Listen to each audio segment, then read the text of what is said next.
भगदड़ में जिसे मृत माना वो 13वें के दिन घर पहुंचा। हादसे में लापता खूंटी गुरु को मृत मानकर उनकी 13वीं की तैयारी हो चली थी। शाम को भोज के लिए मोहल्ले में तैयारी चल रही थी कि तभी तक वो ई रिक्शा से उतरे और 13वीं में 13 ब्राह्मणों को भोज कराने की तैयारी हो रही थी।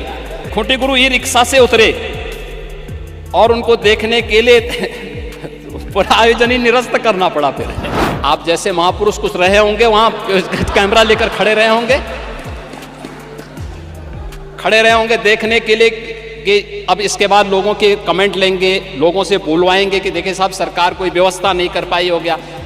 और तब तक वे स्वयं ही प्रत्यक्ष रूप से मूर्त रूप में प्रकट हो गए। उन्होंने कहा बे ये नमूनों पे विश्वास मत करो। महोदय, भारत और चीन के अलावा दुनिया में किसी भी देश की आबादी इससे ज्यादा नहीं है।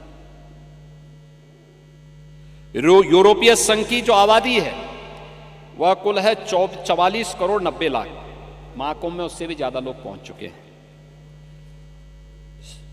संयुक्त राज्य अमेरिका की आबादी है 34 करोड़ 66 लाख। उससे ज्यादा लोग महाकुंभ में आ चुके हैं।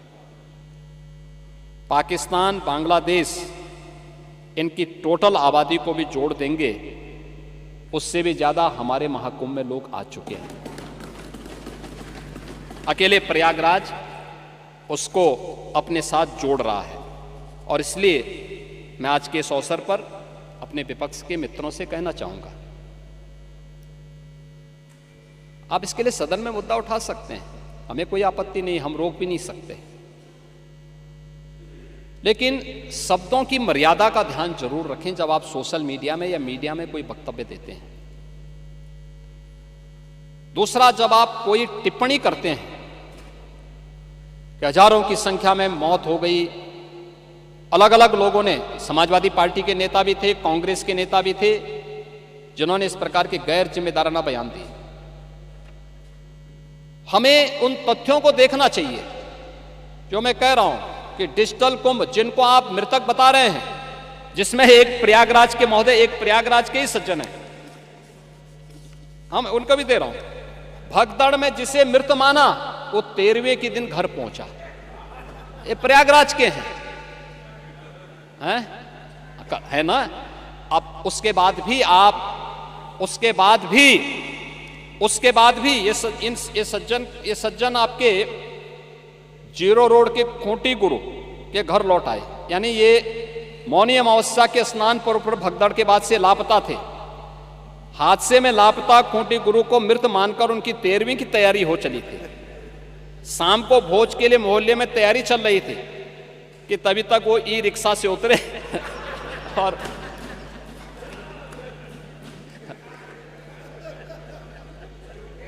अब बताओ, ये दुष्प्रचार आप ही लोग कर रहे थे।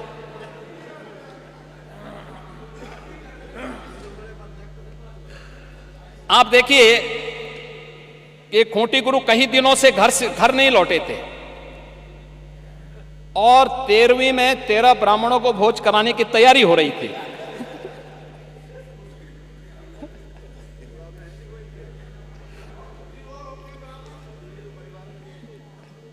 खूंटी गुरु ई रिक्शा से उतरे और उनको देखने के लिए पूरा आयोजन ही निरस्त करना पड़ा। फिर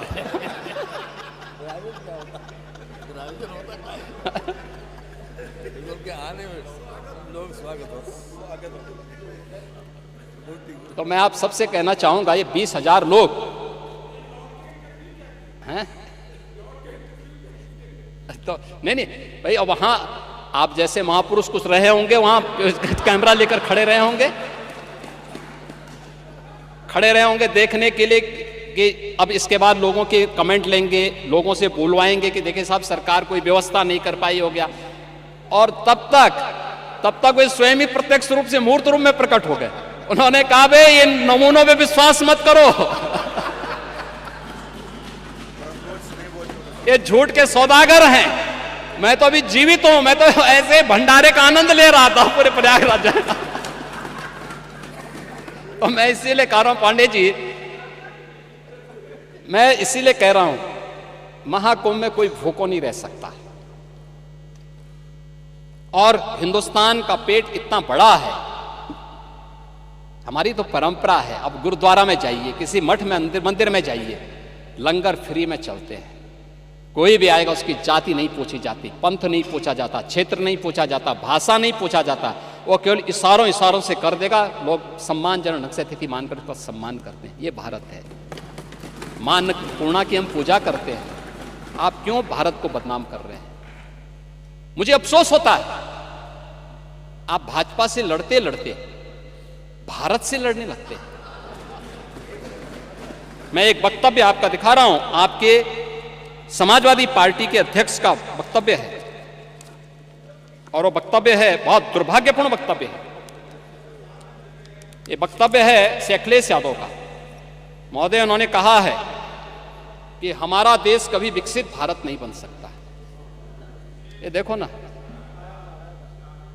ये क्या है? ये यानी एक राजनीतिक दल अपने देश के प्रति इतनी दुर्भावना रखता है, और इसलिए देश अब इस बात को कहने लग गया है कि अगर श्री राहुल गांधी की उपस्थिति भाजपा की जीत की गारंटी है, तो उत्तर प्रदेश में से अखिलेश यादव की उपस्थिति भाजपा की जीत की निश्चित गारंटी है।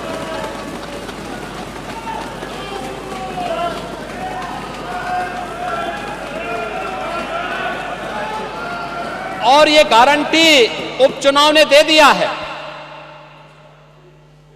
ये उपचुनाव दे चुका, और ठीक ही बात है भाई, पप्पू और टप्पू में बहुत अंतर थोड़ा है। नाम का असर होता है। चच्चू ने वैसे थोड़ा नाम रखा है, तो ठीक है, चच्चू भी शांत हैं, लेकिन समय आने पे अपना ओस दिखाएंगे।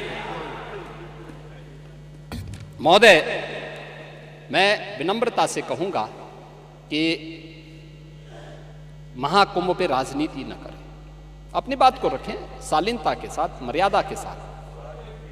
लेकिन जो लोग जीवित हैं, अपने परिवार के साथ मिल रहे हैं, उनको मृतक मत बताइए।